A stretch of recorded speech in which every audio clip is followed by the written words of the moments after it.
नमस्कार और आदाब सभी दोस्तों, आपके दोस्त और गाइड इरफान की तरफ से फिर से हाजिर हूं आपके अपने चैनल एस्ट्रो एश्योरेंस पर।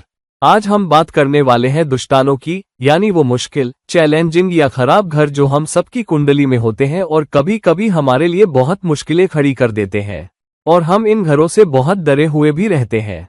और वक्त वक्त पर ये ट्रिगर होते हैं, एक्टिवेट होते हैं और जिंदगी में ऐसे हालात ले आते हैं जो हमें परेशान करते हैं और उस खास वक्त पर हमें ऐसे उथल पुथल से गुजार सकते हैं जिसमें हम जाना ही नहीं चाहते और जिससे बचना चाहते हैं। तो ये दुष्टाना है क्या और इन्हें दुष्टाना क्यों कहा गया है? पहले थोड़ा पीछे इतिहास में जाना पड़ेगा समझने के लिए। ये दुष्टाना या खराब घर जो कि छठा, 8वां और 12वां घर है, और इन्हें खराब घर या दुष्टाना क्यों कहा गया और आज के जमाने में ये उतने दुष्टाना क्यों नहीं रहे। हालांकि इनका असर पूरी तरह खत्म नहीं हुआ, ये अब भी ऐसे घर हैं जो चैलेंज लाते हैं, मगर ये सिर्फ खराब घर नहीं बल्कि बराबर मौके देने वाले घर भी हैं, खास तौर पर आज के दौर में। तो आज के वक्त में कुछ घरों को बढ़िया और कुछ को बिल्कुल मुसीबत लाने वाला न समझें, बल्कि संतुलन बनाएं, क्योंकि आज हम राहु के युग में हैं। हम उस दौर में हैं जहां मालेफिक एनर्जीज तथाकथित बेनिफिक एनर्जीज पर भारी है। हमारे पास राहु है जो धोखा, छल, हेराफेरी, चालाकी, डिप्लोमेसी और किसी और की नजर का और दिखावे का ग्रह है जो शायद वहां हो ही ना। तो ठीक वैसे ही आज हमारी जिंदगी सब मार्केटिंग, ब्रांडिंग, आप खुद को कैसे पेश करते हैं, चीजों को कैसे सजाते हैं, खुद को कैसे संवारते हैं, इसी की बात है। ये ग्रूमिंग का जमाना है और आप जानते हैं, शरीर में कुछ करवाने और उन चीजों को दिखाने का भी जो आपको प्राकृतिक रूप से नसीब नहीं हुई, और अपनी प्रोफाइल्स को चमकाने और किसी से बड़ी गाड़ी रखने का भी। तो यह असलियत से ज्यादा दिखावे का वक्त है, न कि आपके अंदर वो दमखम या ठोसपन होने का। तो जमाना थोड़ा बदल गया है। पहले दुष्टाना को दुष्टाना इसलिए कहते थे क्योंकि लोग ज्यादा सात्विक जीवन जीते थे, ज्यादा असली जिंदगी बसर करते थे। लोग सीधे सादे थे, ईमानदार थे, नैतिक थे। तो भले ही छोटी सी चीज जो उन्हें अनैतिक हरकतों या कम ईमानदारी की तरफ धकेले, उन्होंने उसे ऐसी हरकतें समझा जो समाज में बदनामी या बेइज्जती ला सकती थी। और इसलिए उन तरह के काम जहां आप हेराफेरी करें, चिकनाहट दिखाएं, धोखा दें या लोगों को वो दिखाएं जो आप नहीं हैं, या खुद को ऐसा संवारें कि आपकी असली सूरत से अलग लगे, तो ऐसे कामों पर लोग नाक भान सिकोड़ते थे। आज उल्टा है। छठा घर जो दुष्टाना है, ये कौन सा घर है? प्राचीन शास्त्रों से, श्लोकों से इसे बीमारी का घर कहा गया है, मगर छुपे दुश्मन और प्रतिस्पर्धा का भी। आज एक प्रतियोगी परीक्षा दिए बिना आप हाई स्कूल या बेहतर डिग्री में दाखिला नहीं पा सकते, या इंजीनियरिंग की सीट नहीं पा सकते, मेडिकल की सीट नहीं पा सकते। कोई भी सीट चाहिए, किसी भी बड़े नाम वाले इंस्टीट्यूट में जाना है, तो आपको दूसरों से प्रतिस्पर्धा करनी पड़ेगी। आप प्रतिस्पर्धा के बिना काम नहीं चला सकते। पहले जमाने में सिफारिश चलती थी, बाप की अच्छी पहचान और इज्जत बच्चे की मदद करती थी। किसी खास जाति या खास कबीले से ताल्लुक रखने का भी बहुत सम्मान था और लोगों को मौके दिए जाते थे, और सिर्फ तालीम भी लोगों को वो हासिल करने में मदद करती थी। आज कॉलेज डिग्री होने के बावजूद आईएएस, आईपीएस, प्रशासनिक सेवा परीक्षा और दूसरी तमाम परीक्षाओं में बैठना पड़ता है प्रतिस्पर्धा के लिए और टॉप पर आने के लिए। इसके अलावा 10 और सर्टिफिकेशन जोड़ने पड़ सकते हैं ताकि दूसरों से मुकाबला कर सकें। तो छठा घर आज के दौर में बिल्कुल अहम घर है। प्रतिस्पर्धा के इस दौर में, यानी जहां दूसरों को अपने से आगे नहीं जाने देना, छुपे दुश्मनों यानी प्रतिस्पर्धा को अपने पर हावी नहीं होने देना, तो छठा घर बहुत बहुत अहम है। दूसरा, पहले जमाने में वादे का बहुत महत्व था। अगर किसी ने वादा किया तो उसे निभाते थे, और अगर आप किसी पर आरोप लगाएं कि उन्होंने वादा किया था, बहुत बार वे झूठ नहीं बोलते, वे मानते थे कि हाँ, उन्होंने इज्जत रखी, उन्होंने वादा किया था। आज वादे का ज्यादा महत्व नहीं, आज दस्तावेज चाहिए, सबूत चाहिए, यहाँ तक कि छपे हुए बारीक अक्षरों को भी पढ़ना पड़ता है। कई बार हम ऐसे फॉर्म भरते हैं जिन पर बिना बारीक अक्षर चेक किए साइन कर देते हैं। बाद में संस्था या कंपनी से पता चलता है, अगर आप उन पर केस करना चाहें कि आपने फला क्लॉज पर साइन कर दिया जो आपको हम पर केस करने से रोकता है क्योंकि वो बारीक प्रिंट में है, तो हमें 10, 16, 20 दस्तावेजों का ढेर मिलता है। हम सब नहीं पढ़ सकते बारीक प्रिंट की वजह से। हम उन पर साइन कर देते हैं और फिर पाते हैं कि हमारे हाथ बंधे हैं। तो आज का दौर दस्तावेजीकरण का है, आखिरी दस्तावेज को सही करने का, और इसलिए छठा घर बहुत अहम है क्योंकि छठा घर कानूनी इकाइयों से, दस्तावेज न होने से या कोर्ट केस से मुसीबत बुलाने का घर भी है। कोर्ट केस कब लगेगा? जब आपके पास खुद को साबित करने के लिए मजबूत दस्तावेज नहीं होंगे, चाहे वो घर की मिल्कियत हो या फिर आपने काम पर ईमेल्स के जरिए जो प्रेजेंटेशंस आपने दिए, या जो डेटा आपके पास है जो आपका साथ देता है और बताता है कि आपने सही काम किया। तो आज वो दौर हमारे दस्तावेजीकरण का है, ये सुनिश्चित करने का कि आपका सारा पेपरवर्क मजबूत है। वरना कोई आपको ठग सकता है, कोर्ट तक ले जा सकता है, आपकी प्रॉपर्टी हड़प सकता है, या आपकी नौकरी या वर्कप्लेस पर भी मुसीबत डाल सकता है, या आप पर काम न करने का इल्जाम लगा सकता है। इसलिए जब आप काम पर कोई दस्तावेज साइन करते हैं तो सारे कागज देखते हैं। आपकी भूमिका क्या है, जॉब डिस्क्रिप्शन क्या है, सैलरी क्या है, आप सब पढ़ते हैं, फिर एक कॉपी साइन करते हैं और एक अपने पास रख लेते हैं। इसलिए छठा घर, दस्तावेजीकरण, प्रतिस्पर्धा का घर बहुत बहुत अहम है। और छठा घर सेवा का घर भी है। आज दो बहुत अहम मैदान हैं जिनमें दुनिया बनती हुई है, एक उत्पाद और दूसरा सेवाएं। बेशक और तत्व भी है, मगर मुख्य तौर पर दुनिया इन दो इकाइयों में बनती है। और सेवाएं वो चीज है जो आप सेवा कैसे देते हैं, किस तरह। अगर आप सर्जन हैं तो आप उत्पाद नहीं दे रहे बल्कि एक विशेषज्ञ की तरह सेवा दे रहे हैं। अगर आप फाइनेंस या वेल्थ मैनेजमेंट के कंसल्टेंट हैं तो भी आप कंसल्टेंट, विशेषज्ञ की तरह सेवाएं देते हैं। तो इन सेवाओं के लिए आपको बहुत बड़ी रकम मिलती है, किसी उत्पाद से भी ज्यादा। तो सेवाएं चाबी है। दुनिया की 60 से 70% नौकरियां सेवाओं से जुड़ी है। अगर कंपनी मैन्युफैक्चरिंग में भी है तो भी कस्टमर सर्विस होगी, आफ्टर सेल सर्विस होगी, शिकायत निवारण विभाग होगा। तो बहुत सी सेवाएं होंगी उत्पाद होने के बावजूद। तो सर्विस इंडस्ट्री में सेवाएं होंगी, शायद उत्पाद ना हो, मगर एक उत्पाद डिस्ट्रीब्यूट करने या मैन्युफैक्चरिंग कंपनी में भी सेवाओं का कुछ हिस्सा होगा। और इसलिए छठा घर, सेवा करियर का घर, बहुत बहुत अहम है। और इसलिए अगर आप सच में ये सुनिश्चित करना चाहते हैं कि आप बहुत अच्छा करें, तो आपको ये सुनिश्चित करना होगा कि छठा घर मजबूत है। आपके छठे घर के स्वामी की स्थिति बहुत बहुत मजबूत है, वरना आप इन सभी इकाइयों में चैलेंज फेस कर सकते हैं। और छठा घर सातवें घर का 12वां होने के नाते रिश्ते के नुकसान का घर भी बन जाता है।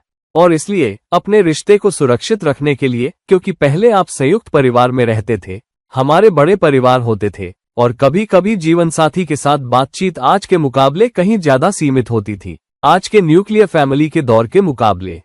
एक कपल फैसला करता है कि पैसा कहाँ लगाना है, घर कहाँ लेना है, बच्चों की तालीम कैसे होगी। पहले खास तौर पर उपमहाद्वीप के देशों में जैसे कि भारत में बड़े बुजुर्गों की भारी दखलंदाजी होती थी, आपको क्या करना चाहिए क्या नहीं, और दूसरों के मार्गदर्शन का बहुत महत्व था, खासकर संयुक्त परिवारों में, जो आज के दौर में बहुत बहुत कम है। तो ये भी एक नजरिए से अहम घर है कि आप छठे घर के सभी पहलुओं को कैसे संभाल पाते हैं। अगर आप मजबूत नहीं हैं, अगर आप रिश्ता मजबूत नहीं रखते, अगर आपका छठा घर कमजोर है, खासकर अगर वो सातवें घर से एनर्जी शेयर करता है, तो आपका रिश्ता प्रभावित हो सकता है। और जीवनसाथी के साथ रिश्ता सबसे अहम रिश्तों में से एक है और सबसे लंबे समय तक चलने वाला है, और यह आपकी जिंदगी के लिए एक मोड़ ला सकता है अगर आपका सही रिश्ता नहीं है।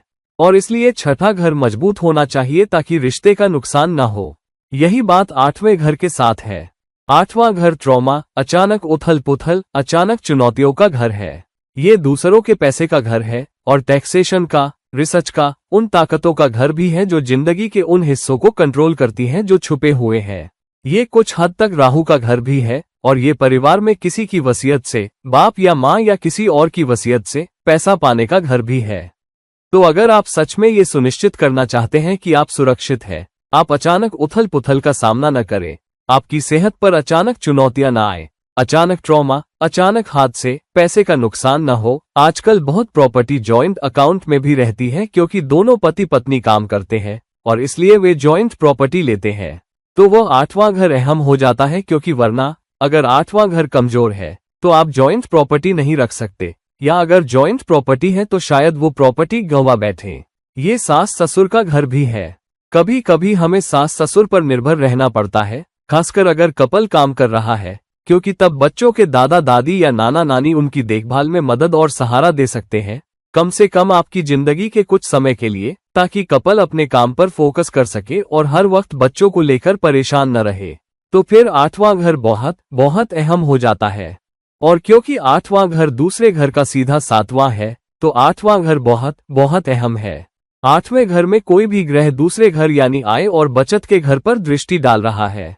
और अगर आज के दौर में आप पर्याप्त कमा नहीं रहे और बचा नहीं रहे तो आपकी जिंदगी आरामदायक नहीं, आपकी जिंदगी सच में खुशहाल नहीं, क्योंकि हमारी बहुत सी जिंदगी भौतिक चीजों के इर्द गिर्द है, फोन, गाड़ी, घर, इन सब के इर्द गिर्द। और इसलिए आठवें और दूसरे घर का अक्ष बहुत अहम हो जाता है। छठा और 12वां एक ही अक्ष शेयर करते हैं। छठे में कोई भी ग्रह बेशक छठे घर को प्रभावित कर रहा है मगर 12वें घर पर भी दृष्टि डाल रहा है।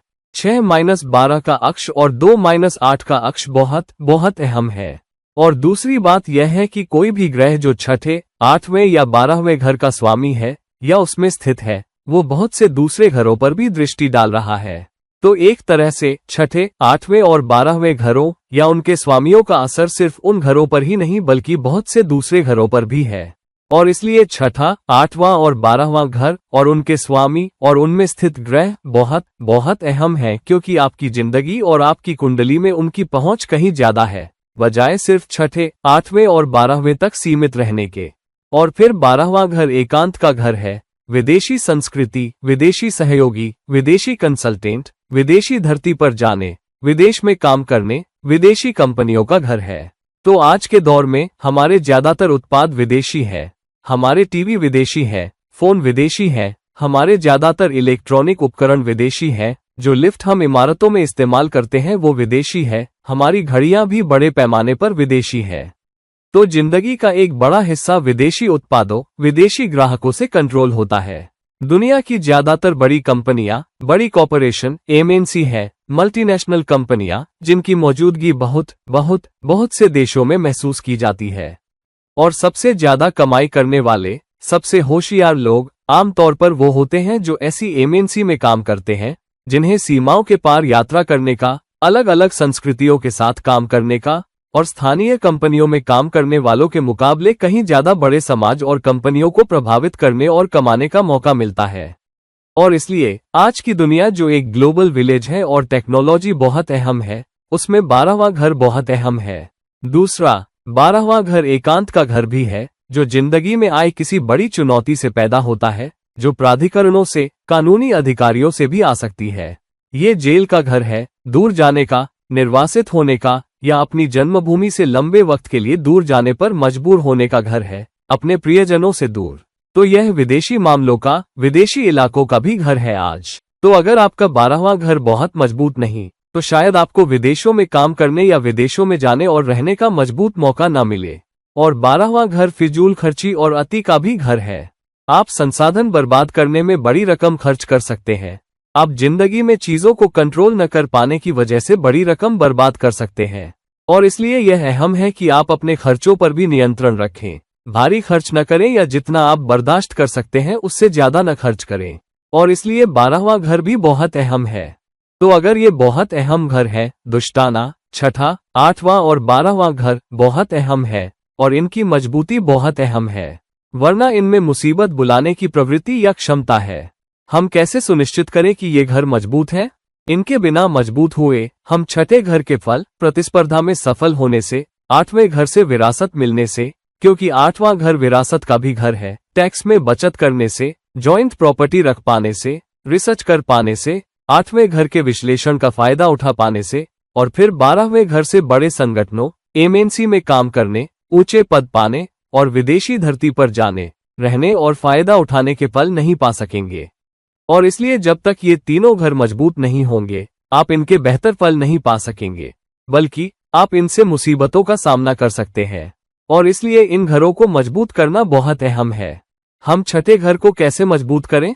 ये सुनिश्चित करके कि हमारा सारा दस्तावेजीकरण सही है, हम शॉर्टकट न अपनाएं, हमारी नजर तेज रहे और हम हमेशा प्रतिस्पर्धा पर नजर रखें, हमारे सहकर्मियों से अच्छे रिश्ते रखें और हम ज्यादा दुश्मन न बनाएं, और हम अक्सर खुली आंख और कान रखें कि पीठ पीछे काम करने वाले कौन हो सकते हैं। हम एक अच्छा सोशल नेटवर्क रखें ताकि हमें पता चले अगर कोई पीठ पीछे काम कर रहा है। हमारा दोस्ताना विस्तारित नेटवर्क हमें बताता है, सूचित करता है। और हमेशा सतर्क रहें कि आप किस क्षेत्र या उद्योग में जा रहे हैं, किस तरह की प्रतिस्पर्धा आपको झेलनी पड़ सकती है, किस तरह के लोग मिल सकते हैं, और उसी के मुताबिक खुद को तैयार करें अपने व्यवहार को और मैत्रीपूर्ण और दोस्ताना बनाने के लिए, ताकि आप ऐसे इंसान लगे जो प्रतिस्पर्धा तो कर रहा है मगर बिना किसी बुरी नीयत के, ताकि लोग इस तरह की प्रतिस्पर्धा से ठीक रहें। क्योंकि हम में से हर एक अपनी जगह के लिए, अपनी तरक्की, प्रमोशन आदि के लिए प्रतिस्पर्धा कर रहा है। तो अहम है कि हम वर्कप्लेस पर उनसे प्रतिस्पर्धा करने के बावजूद लोगों के प्रति दोस्ताना रवैया रखें। 8वें घर को मजबूत करने के लिए अहम है कि हम उन चीजों का ख्याल रखें जो अचानक हो सकती है। मिसाल के तौर पर, जब हम घर से छुट्टी पर या कहीं और जाते हैं, तो ये सुनिश्चित करें कि हमने घर बंद किया, गैस सिलेंडर चेक किया, बिजली की सप्लाई चेक की। हम में से बहुतों के पास सुरक्षा कैमरे हो सकते हैं। फिर हम पड़ोसियों को सूचित करें कि हम नहीं रहेंगे। हमारा वेबकैम ऑन हो सकता है ताकि हम बाहर से घर का हाल देख सकें। तो हम घर की सुरक्षा के लिए बहुत सारे कदम उठाते हैं। और फिर इन सब के बावजूद हमारे पास बीमा हो सकता है, हमारे उपकरणों का बीमा और घर की सुरक्षा और सेफ्टी का, फायर इंश्योरेंस आदि का, ताकि नुकसान की संभावना बहुत बहुत कम हो जाए। तो जब तक आप ये सुनिश्चित करें कि आप अपनी गाड़ियों का ख्याल रखते हैं, उन्हें दुरुस्त रखते हैं, हमेशा ये सुनिश्चित करें कि वो टॉप कंडीशन में है, उनकी सर्विसिंग अच्छे से हुई है, दुर्घटना या ट्रॉमा होने की संभावना, सीट बेल्ट, सावधानी से ड्राइविंग, तो आप 8वें घर के एक पहलू की देखभाल कर लेते हैं। दूसरा पहलू ये सुनिश्चित करना है कि आपके टैक्स समय पर भरे गए हैं। आप राज न रखें, दूसरों को राज न बताएं और ज्यादा राज भी न रखें। आप अपना पासवर्ड सुरक्षित रखें, अपनी चीजें सुरक्षित रखें। आप दूसरों की जिंदगी में टोह न लें, क्योंकि दूसरों की जिंदगी में टोह लेना उनके राज, उनके रहस्य लेने की कोशिश है। तो फिर आप 8वें घर से जुड़े मामलों में अनैतिक व्यवहार कर रहे हैं। तो इससे बचें। दूसरों की जिंदगी में अनावश्यक दिलचस्पी न लें, उनकी जिंदगी में सेंध न लगाएं, उनके राज जानने की कोशिश न करें, किसी के राज का उनके खिलाफ इस्तेमाल न करें, लोगों से हेराफेरी न करें, उस जानकारी को अपने फायदे के लिए इस्तेमाल न करें। दूसरों के राज, दूसरों के छुपे पहलुओं, दूसरों के कंकालों से जुड़े नैतिक आचरण का पालन करें, तो आपके कंकाल बाहर नहीं आएंगे, आप ट्रॉमा का सामना नहीं करेंगे। और फिर सेहत का बेहतर ख्याल रखें, क्योंकि 8वां घर अचानक ट्रॉमा का भी घर है, जो 6ठे और 8वें घर की एनर्जी शेयर करने से लंबे समय तक चलने वाली समस्या या लंबे समय के हॉस्पिटलाइजेशन और यहां तक कि मौत भी ला सकता है अगर तीनों ही बुरी सूरत हाल में हो। तो फिर इनमें से किसी की भी दशा, 6ठे और 8वें घर की दशा की अंतरदशा या 12वें और 8वें घर की दशा और अंतरदशा, मौत जैसी मुसीबतें या मौत भी ला सकती है। तो इसलिए अहम है कि आप अपने सेहत के नियम का ख्याल रखें, नियमित व्यायाम करें, सही डाइट फॉलो करें और सेहतमंद लाइफस्टाइल फॉलो करें। 8वें घर को मजबूत करने के लिए ये बहुत बहुत अहम है। 12वें घर को मजबूत करने के लिए, जो फिजूल खर्ची और अति की ताकतों का भी घर है, ये सुनिश्चित करें कि आप अपने खर्चों को नियंत्रित करें और जहां मेहनत कर रहे हैं उसे कंट्रोल करें। मेहनत करें मगर स्मार्ट काम करें, बजाय सिर्फ कड़ी मेहनत के, क्योंकि अगर आप मेहनत करते हैं मगर स्मार्ट काम करते हैं, तो आप अपनी एनर्जी बर्बाद नहीं कर रहे, अपनी मेहनत बर्बाद नहीं कर रहे। अपने पैसे के लिए एक बजट बनाएं। ये बजट बनाएं कि आपका पैसा कहां जा रहा है, किस दिशा में खर्च हो रहा है। कुछ पैसा फिक्स्ड डिपॉजिट और लॉन्ग टर्म होल्डिंग में रख दें ताकि आप उसे अनावश्यक खर्च करने के लिए न निकालें। हमेशा उन चीजों की सूची बनाएं जो आप खरीदना चाहते हैं, बजाय अचानक बाहर जाकर खरीदने के। ऐसे ही किसी मॉल या शॉपिंग सेंटर में न घुस जाएं और फिर सोचें कि क्या खरीदना है। सूची लेकर जाएं और फिर भी पूरी कोशिश करें कि ज्यादा से ज्यादा उसी सूची पर टिके रहें, जो हम में से कुछ के लिए मुश्किल है, मगर जितना बेहतर आप रोक पाएंगे उतना आपके लिए अच्छा। ये सुनिश्चित करें कि आप कानून के खिलाफ न जाएं। हमेशा कानून का पालन करें, निर्देशों का पालन करें, जानें कि नागरिक कानून क्या है, आपराधिक कानून क्या है और उनका पालन करें। वकील रखें, अपने वकील से अच्छे संबंध रखें ताकि आप किसी भी चुनौती के मामले में सुरक्षित रहें। और एक अच्छे नागरिक बने, स्थानीय समूहों में शामिल हों जहां लोग एकजुट होते हैं, एक दूसरे की चुनौतियां या समस्याएं शेयर करते हैं, ताकि आप पड़ोस में कौन क्या अहम भूमिका रखता है, चाहे वो नगर आयुक्त हो या पुलिस अधिकारी का परिवार, ये जान सकें और संबंध बना सकें ताकि हालात बिगड़ने पर ये लोग आपकी मदद कर सकें। क्योंकि 12वें घर के मामले वो मामले हैं जो बड़ी चुनौतियां ला सकते हैं। तो दोस्तों, जब तक आप 6ठे, 8वें, 12वें घर के क्षेत्रों पर काम कर रहे हैं, उन्हें मजबूत कर रहे हैं, ये आपके लिए बढ़िया मौके हैं।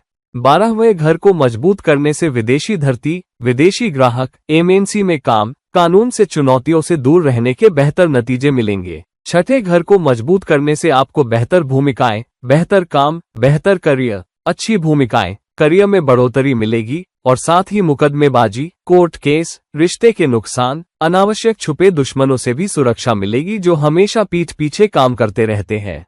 और 8वां घर, आप ट्रॉमा से बचे रहेंगे, आपको विरासत मिलेगी, आप टैक्सेशन में पैसा बचाएंगे, आप रिसर्च में अच्छा करेंगे और आपके कंकाल अलमारी से नहीं गिरेंगे और दूसरे लोग उनका इस्तेमाल नहीं कर पाएंगे और अचानक चुनौतियां, अचानक ट्रॉमा आप पर नहीं आएंगी। तो दोस्तों, कृपया अपने 6ठे, 8वें और 12वें घरों को मजबूत करें, दुष्टाना तथाकथित खराब घरों को, और इनके जरिए आप अपनी जिंदगी के बहुत से दूसरे पहलुओं को भी संभाल और मजबूत कर पाएंगे, क्योंकि वही ग्रह जो 6ठे घर का स्वामी है वो किसी दूसरे घर का भी स्वामी हो सकता है। ठीक वैसे ही 8वें और 12वें घर के लिए। तो एक तरह से सिर्फ इन 3 घरों और लग्न का ख्याल रखकर आप अपनी जिंदगी के बहुत से दूसरे हिस्सों का ख्याल रख सकते हैं, अपनी जिंदगी को सुरक्षित कर सकते हैं और बेहतर दौलत और ज्यादा, आप जानते हैं, खुशहाली के लिए अपनी जिंदगी बना सकते हैं। तो दोस्तों, ये थी दुष्टाना पर मेरी तहकीकात। कृपया इस वीडियो को लाइक करें, इसे शेयर करें और बेल आइकन दबाएं ताकि आपको, आप जानते हैं, नोटिफिकेशन मिले जब मेरा नया वीडियो आए। अगर आप मेरी निजी सलाह लेना चाहते हैं तो डिस्क्रिप्शन बॉक्स में नीचे दिए गए लिंक्स पर मुझसे संपर्क करें। और जब तक किसी और वक्त मुलाकात ना हो, ये है आपका दोस्त और गाइड इरफान, साइनिंग ऑफ।